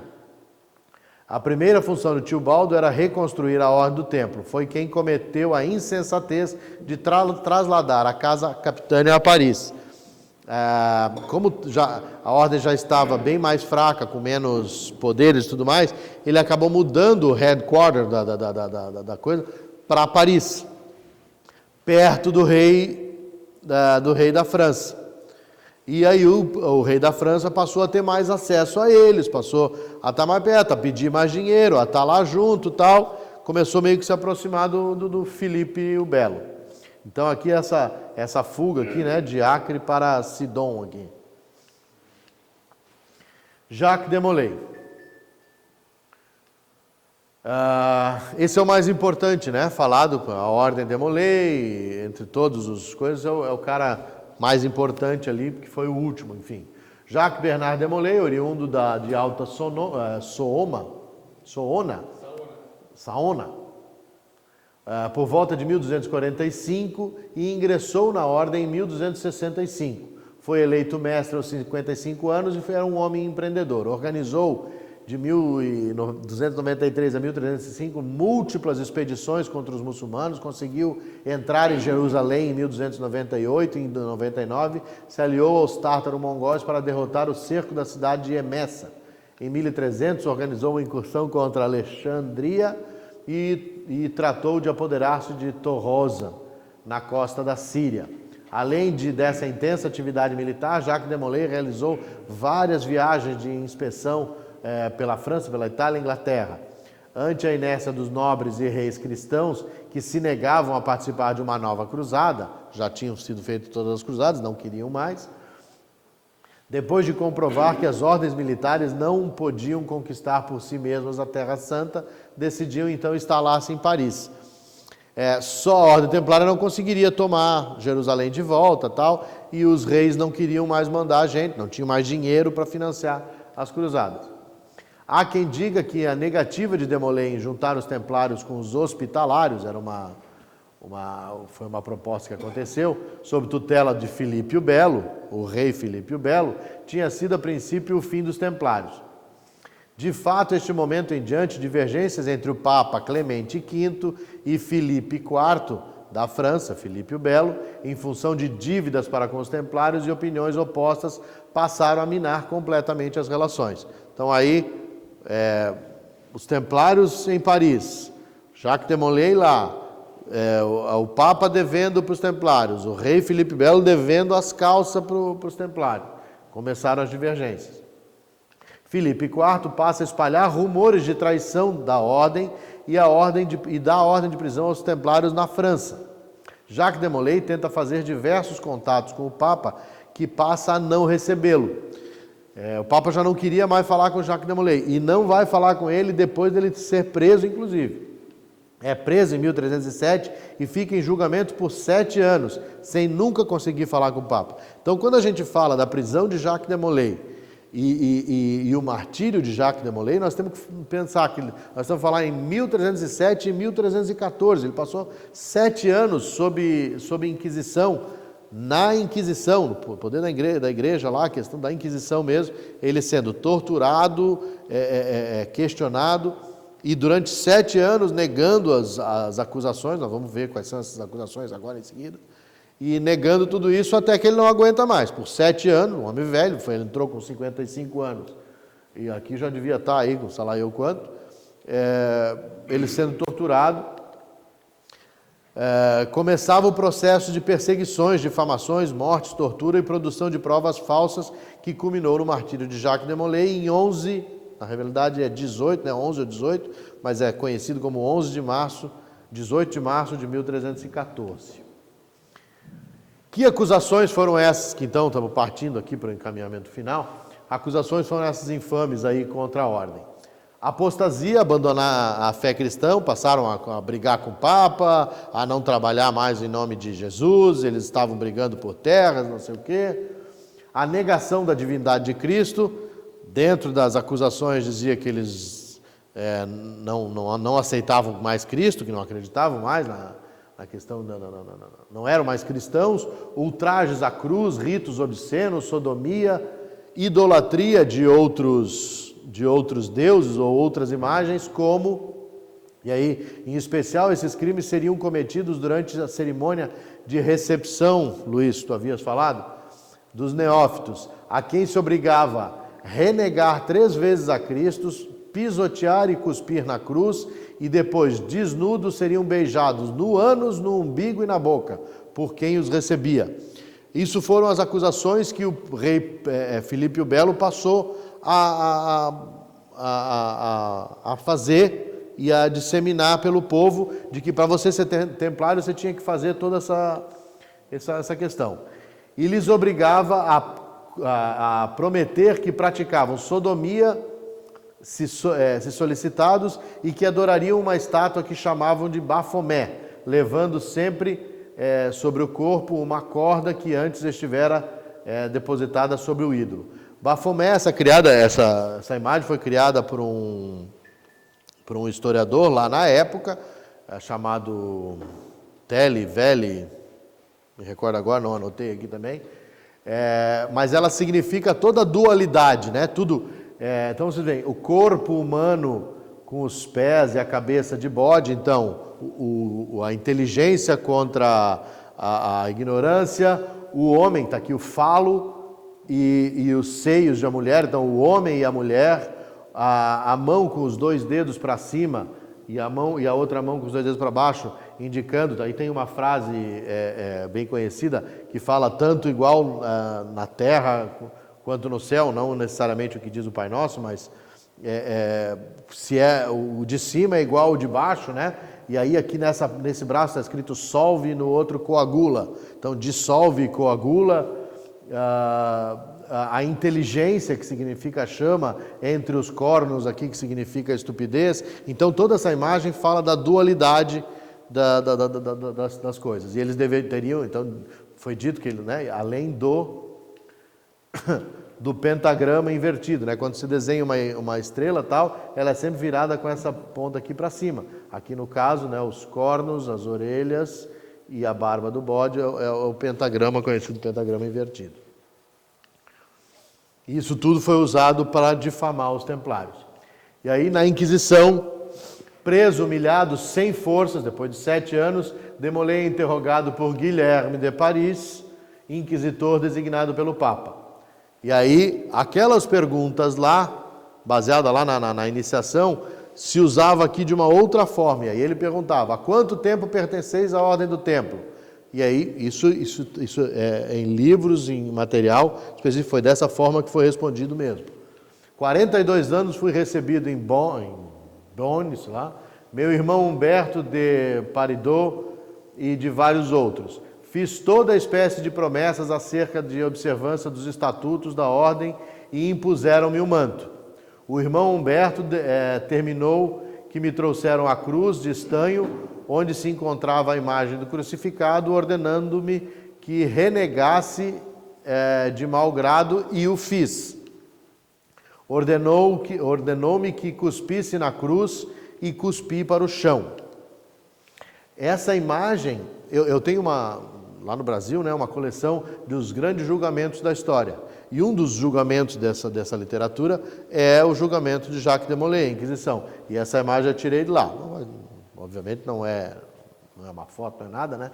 Mas é uma proposta, quem já visitou Europa, aí, castelos e coisa, e aonde eles faziam as torturas, tem máquinas e coisas que são inacreditáveis, assim, né? Uma coisa, então aqui ele pendurado lá, enfim. Quantas vezes ele cuspiu, né, e tal? Só uma, lembro-me bem. Havia quem recusasse, sim, mas por fim acabavam sempre por renegar e cuspir. Quando fez votos de castidade, disseram-lhe para unir carnalmente com outros irmãos? Não, e nunca o fiz. Outros irmãos foram recebidos da mesma maneira? Não creio que a cerimônia tenha sido para mim diferente de outros. Deu o beijo naquele que recebia e vice-versa? Sim, mas só nos lábios. E a cabeça de Bafomé? Pois bem, sim, vi essa cabeça, peguei-a, apalpei-a e a adorei, assim como todos os irmãos presentes, mas só em palavras e fingidamente, e não com o coração. Proferiu qualquer falsidade ou ministrou mentiras no seu depoimento por meio de torturas ou outra, aqui nesse depoimento, né? Foi torturado, tal. Ele disse, não, disse apenas a verdade para a salvação da minha alma. Depois de 7 anos tomando pancada e tal. E aí, foi condenado às chamas juntamente com Godefroy de Charnay na Ile de la Cité, de frente à Catedral de Notre-Dame, momento em que, já envolto em chamas, profere as seguintes palavras. E aí vejam o que acontece em seguida. Ele profere as seguintes palavras. Papa Clemente V, Cavaleiro Guilherme de Nogaret, que era o Guilherme de Paris, Rei Filipe, convoco-vos ao tribunal dos céus antes que termine o ano, para que recebam o seu justo castigo. Malditos, malditos, malditos, sereis malditos por 13 gerações. Ele grita isso enquanto vai pegar fogo, né? Uma cena conhecida. E aí, no suplício de Jacques de Molay, aqui está Ile de la Cité, quem conhece Paris, é uma ilha no meio aqui do Sena, em Paris. Aqui está a Catedral de Notre-Dame. Então tem uma praça bem na frente ali. Então nessa praça, na Ile de la Cité, é que foi feito o martírio de Molay. O que acontece? Papa Clemente V morreu quase um mês depois. Estamos em março, um mês depois morre o Papa Clemente V. Filipe o Belo desapareceu em novembro do mesmo ano em uma partida de caça. E Guilherme de Nogaret morreu poucas semanas mais tarde em circunstâncias misteriosas. Então, os 3 que condenaram tomaram o legítimo castigo, né? Então, aquela famosa frase, um templário não pode oferecer como resgate mais que seu cinturão e sua espada. Em que horário nós estamos? Alguém me ajuda aí? 7h40. Tá bom. Segundo um dos relatos da época, de Molay, na hora de sua morte, quando estava sendo posto naquele poste ali para pegar fogo, diz aquilo era uma festa, né? Alguém vai botar fogo, aí vem o povo todo para ver o cara pegando fogo lá. Rogo-lhes, senhores, que volvais minha face em direção à Virgem Maria, Mãe de Jesus Cristo, em direção à Catedral de Notre-Dame, né? E com vistas fixas sobre a Catedral de Notre-Dame, em companhia do cavaleiro Godefroy de Charnay, as chamas envolvem o seu corpo em uma tranquilidade de espírito e um valor que comoveram a multidão. Então, quem eram essas... E aí termina os Cavaleiros Templários. Nesse dia é considerado o fim da Ordem Templária. Ali, outros cavaleiros foram sendo presos, capturados, mortos em outros países, principalmente na França, mas foram para outros países. E alguns fugiram. Nós vamos ver em seguidinho aqui. Mas esses cavaleiros. Então, os hospitalários, o número 1 aqui, ó, iniciaram suas atividades de modo pacífico, recolhendo peregrinos que visitavam a Terra Santa em seus hospitais, por isso hospitalários. A primeira concessão papal firmando a ordem foi no ano de 1113, porém suas atividades foram militarizadas só depois do sucesso dos Templários. As duas ordens combateram juntas em algumas batalhas. Após a queda da Palestina, os hospitalários fixaram-se em Rhodes, onde mantiveram a luta contra os muçulmanos.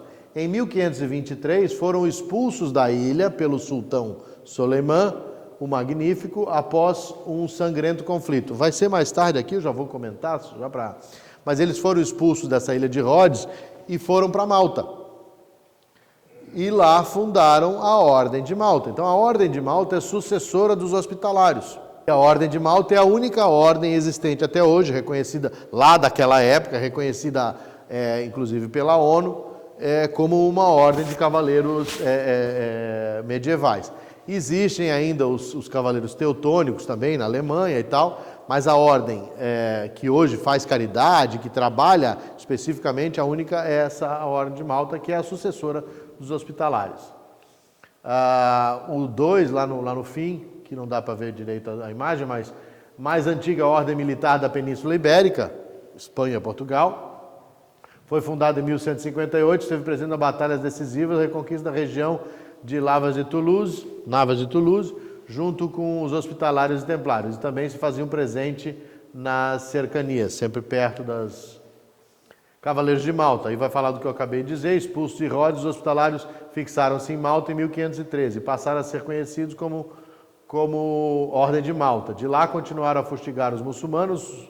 O sultão Soleiman atacou a fortaleza em 1565, mas os cavaleiros resistiram. Hoje é a única sobrevivente das grandes ordens reconhecidas pela ONU como entidade não governamental, voltou às origens e é direcionada à caridade.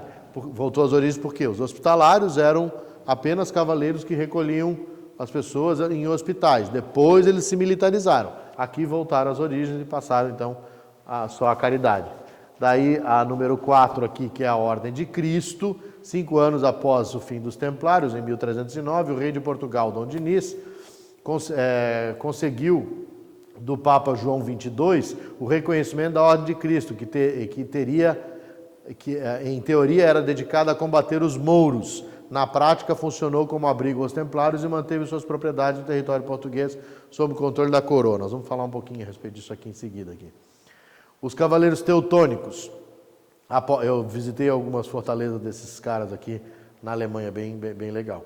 Após a queda na Terra Santa, a ordem que abrigava essencialmente os cavaleiros alemães voltou-se para combater os pagãos do norte, atual Polônia, em decorrência das derrotas dos russos para os russos no lago Peipus, para os poloneses em Tannenberg.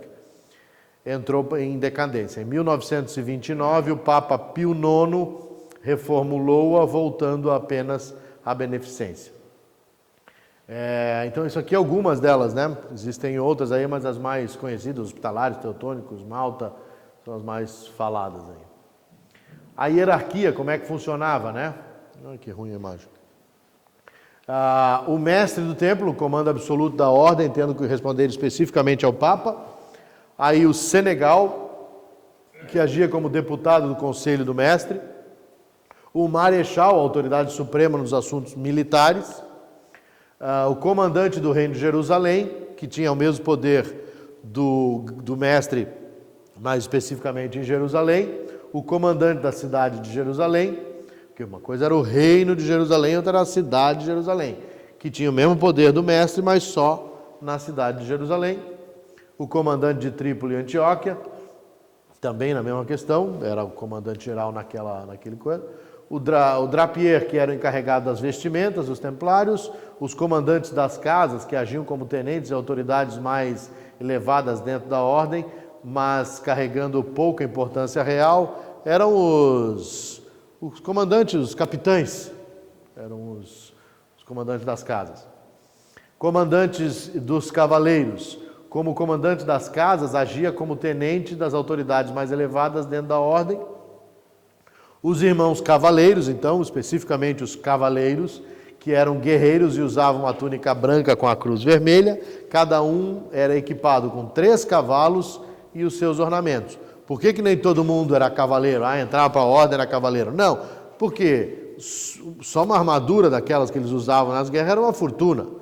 Cada um, para si, tinha 3 cavalos. Eles tinham seguidores imensos, nós vamos ver aqui na sequência. Mas as roupas, gente trabalhando para eles, quer dizer, o cara tinha posses para ter aquele tipo de coisa, né? Turco Pellier, na finalidade dele era comandar os irmãos cavaleiros nas batalhas, era o que ia naquele batalhão comandando. Ele conduzia a marcha sempre junto de proteção aos cavaleiros. O submarechal cuidava da carga dos soldados a pé e seus equipamentos, então soldados que eram sem cavalos, a infantaria. O portador simples, que eram os sargentos durante a batalha. O sargento irmão, esses guerreiros não eram nobres, eram apenas equipados semelhante aos cavaleiros, mas não tinham cavalo. Os turcopoles, que eram as tropas locais, que eles iam passando, iam arrecadando gente, né? Vem para trabalhar, você vai ganhar, tal. Iam arrecadando esse povo, então eram os turcopoles e os criados e artífices. Esses eram 2 classes de irmãos servidores. Então essa era a hierarquia dentro de um batalhão daqueles. E aí, os sucessores do templo. Durante o século XI, o bispo espanhol Osmundo mandou construir uma ponte sobre o rio Sil, com varandas de ferro, a qual ficou conhecida como Pons Ferrata, que deu o nome do povoado local. Em 1178, os templários se instalaram no lugarejo, construindo o famoso castelo de Pons Ferrata. Suas instalações foram ocupadas pela ordem templária até 1312, quando foram expulsos em função da Inquisição Papal. Então, os templários se instalaram ali, 1314 foi o final, em 1312 eles se instalaram ali. A Espanha, entretanto, empenhada na reconquista da Península Ibérica, chamou por bem aceitar os cavaleiros que fugiam da Europa, da França, da Inglaterra, para ajudar o rei no combate que travava contra os mouros. Por isso, a Ordem de Cristo vai lutar contra os mouros, tal. Não era bem assim. Os cavaleiros foram absorvidos pelas ordens espanholas, entre as quais a Ordem de Santiago da Espanha, responsável pela guarda do Caminho de Compostela. Vamos olharem, né?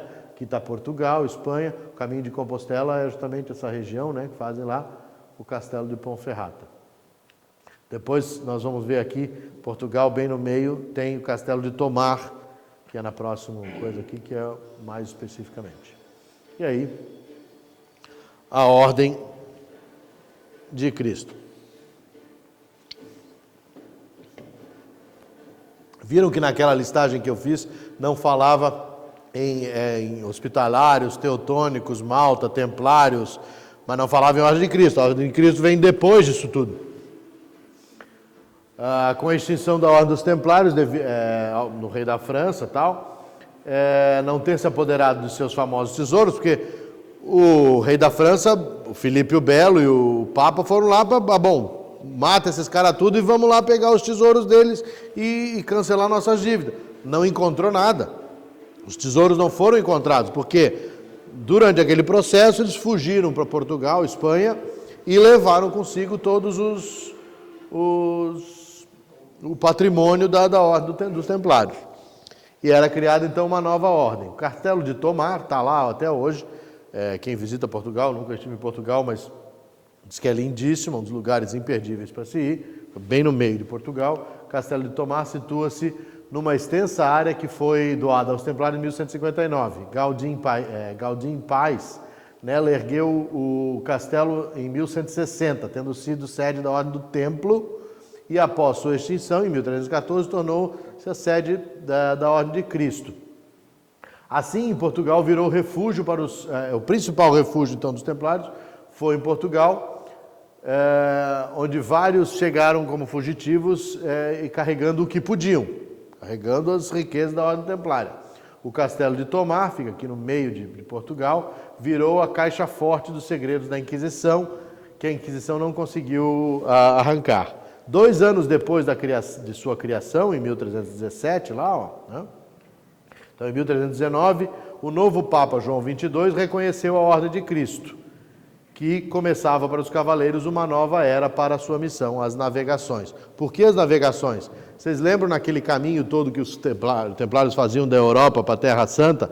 Eram vários caminhos. Um deles era vindo pelo mar Mediterrâneo, seja saindo do sul da França, Nice e companhia, ou mesmo da Itália, seguindo pelo mar Mediterrâneo, chegando até ao Oriente pelo mar Mediterrâneo.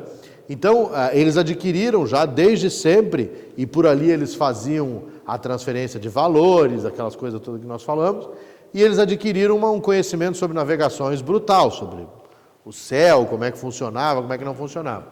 Então, Jerusalém está perdida para sempre, vamos descobrir um novo caminho para as Índias e vamos seguir por um outro rumo, as navegações.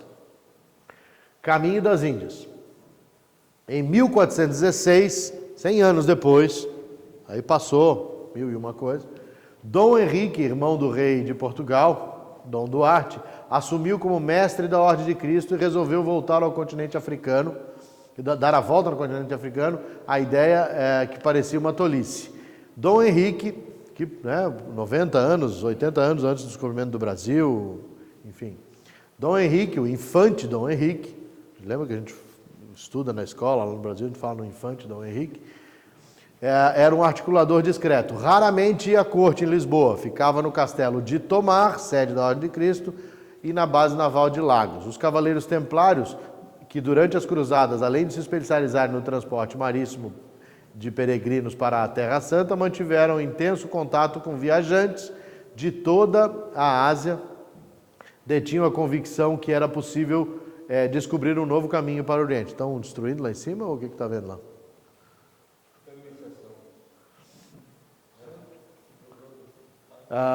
O segredo das navegações. Então, quem é que tinha o know-how dessas navegações, os mapas e coisa e tal? Como é que acontecia?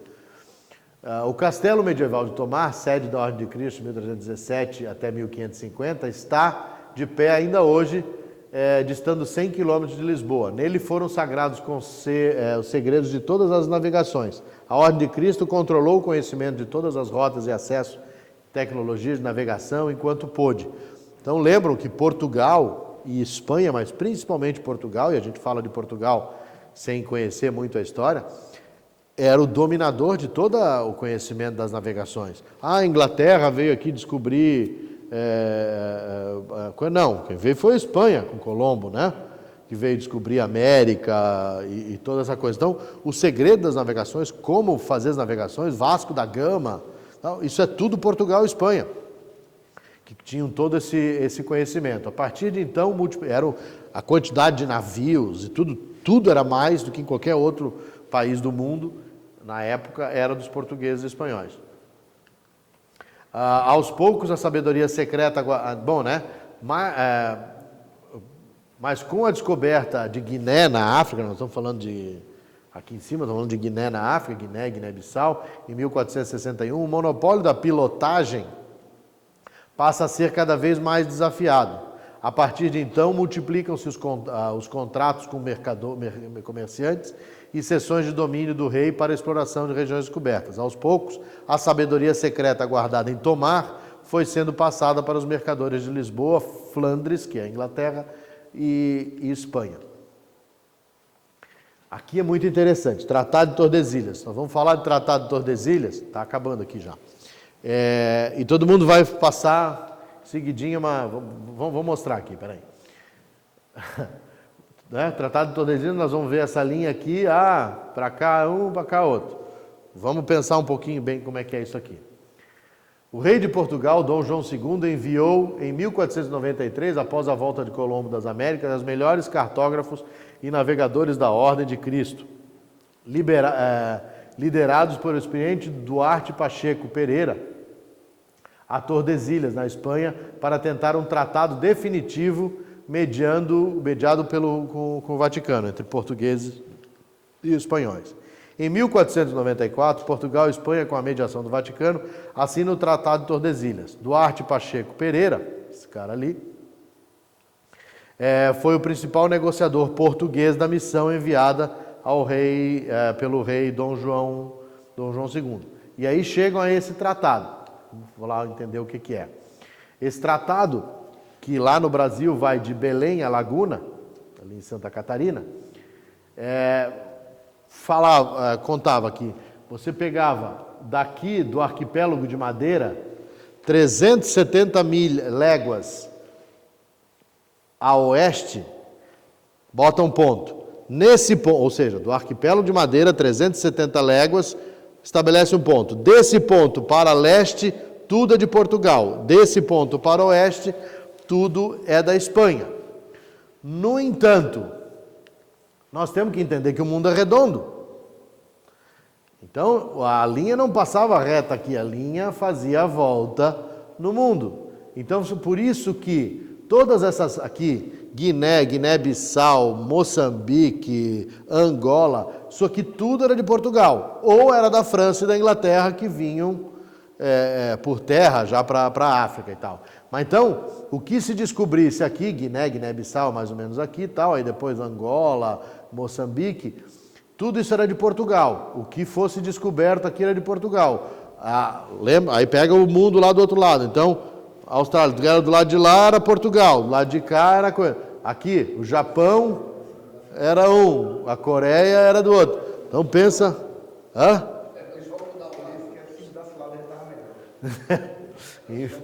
Mas é interessante, porque essa linha, a gente nunca pensa, o Tratado de Tordesilhas, aqui, Oceano Atlântico. Não, não. Ela cruzava o mundo inteiro.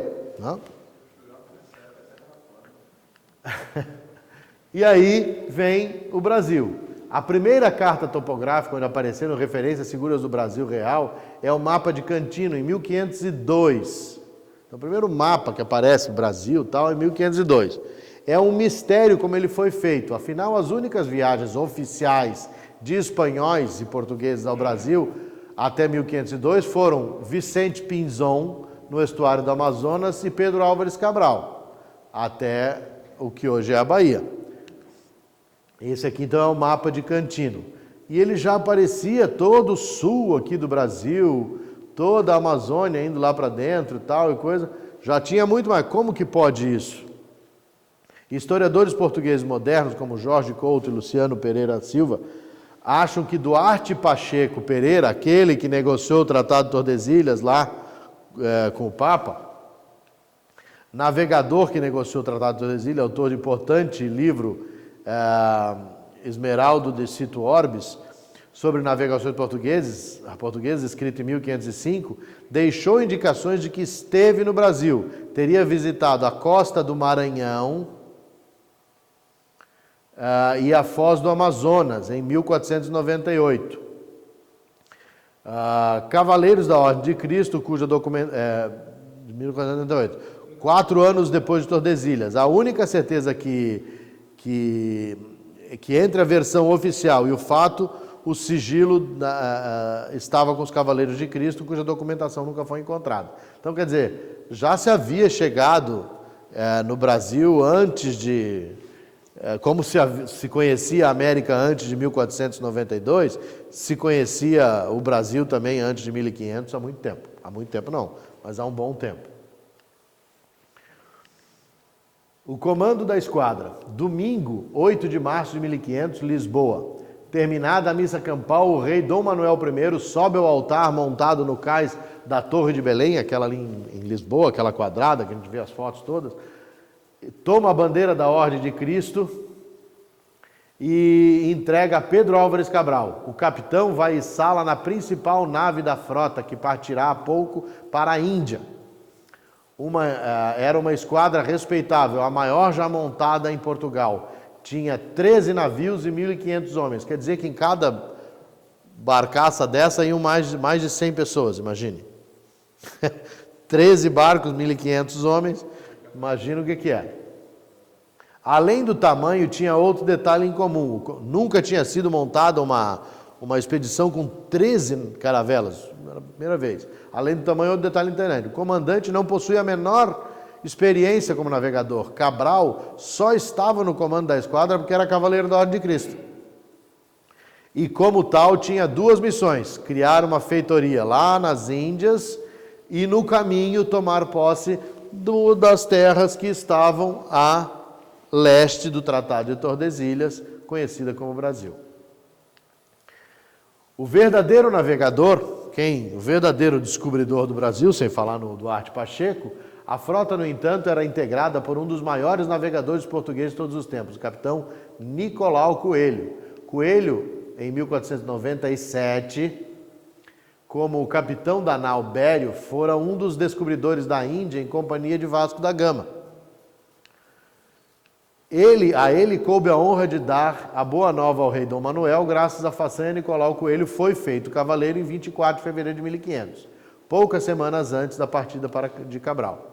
A nave conduzida por Coelho era denominada Espera e fazia parte da primeira divisão da esquadra de Pedro Álvares Cabral. Então, Terra Brasílias, né? No dia 26 de abril de 1500, 4 dias após visitar a costa brasileira, o cavaleiro Pedro Álvares Cabral cumpriu a primeira tarefa. Isso aqui é exatamente onde passava ali o Tratado de Tordesilhas, né? Aqui está escrito, aqui nesse mapa, Tratado de Tordesilhas e tal. Então essa ponta aqui seria o que restaria a Portugal. levou onde é Porto Seguro, bandeira da ordem e mandou rezar a primeira missa no território. Fato curioso a ser relatado é que o cavaleiro Nicolau Coelho foi o primeiro português a pisar no solo brasileiro e a fazer o intercâmbio com os nativos, trocando uma carapuça de linho com o cocar na região que é Búzios, né? O futuro... no local é Porto Seguro, mas o futuro país estava sendo formalmente incorporado à propriedade da organização. Aí eu faço um agradecimento especial aqui ao Edelson Galvão, que é o idealizador desse trabalho. Na época nós fazíamos com música e tinha todo mundo vestido, fazer tal, não sei o quê. É um dos pesquisadores, um ator e relator. Luiz Brunelzados, que fazia a harmonia toda musical, que é das grandes lojas do Paraná. Eu, como editor, pesquisador e relator e ator e responsável pelas apresentações em PPT. E aí, 3 minutinhos, se eu conseguir tocar. Aqui tem imagens interessantíssimas sobre...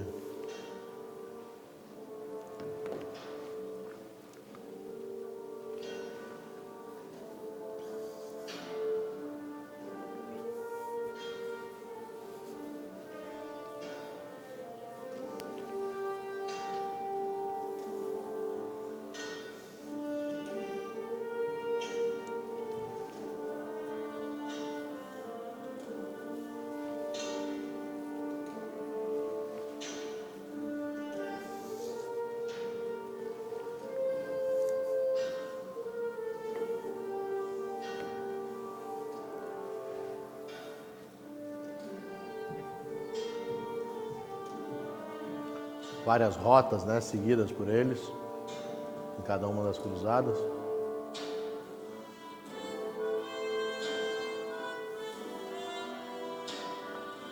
Aí veja várias ordens lutando juntas, né? Calatrava e outras. Aí cavaleiros cruzados, não necessariamente templários. Um hospitalário.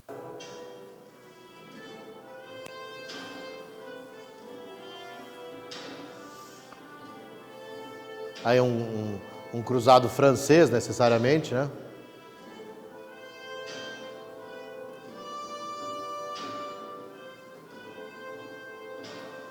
Essa da ordem... Acho que é Calatrava também, que usava esse manto vermelho.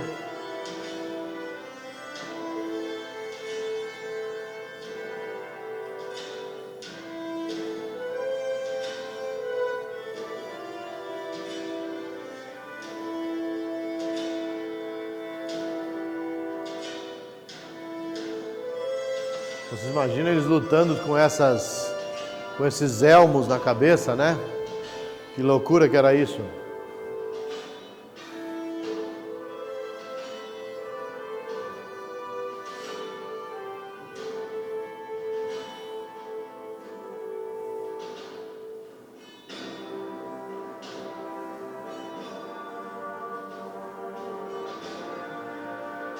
Fortaleza, que a gente viu que eram atacadas por navios e coisa, ficavam na beira do mar assim.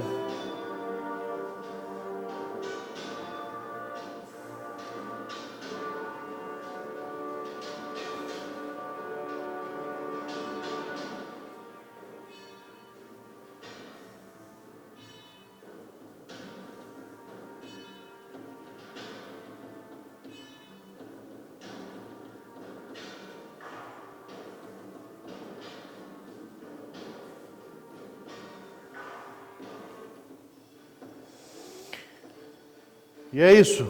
A gente então lembrar assim, né, como é que podiam aquelas batalhas absurdas que aconteciam. Hoje a gente vê essas guerras aí e tal, e via na televisão, o Iraque lá, aquelas coisinhas verdes voando pelo ar e tudo. Hoje a gente sabe que as guerras, talvez a próxima, se houver, que tomara que não aconteça, não haja nem homens batalhando, né? Vai ser em cima da internet, da informação, da destruição, drones e tal. E esses caras combatiam toda essa coisa no pau a pau ali, na força bruta, né? Então imagina o que era para ir para a guerra com essas... E por isso não nobis Domini, não nobis, sed tuo nomine da glória. É essa a informação, obrigado. Até a próxima.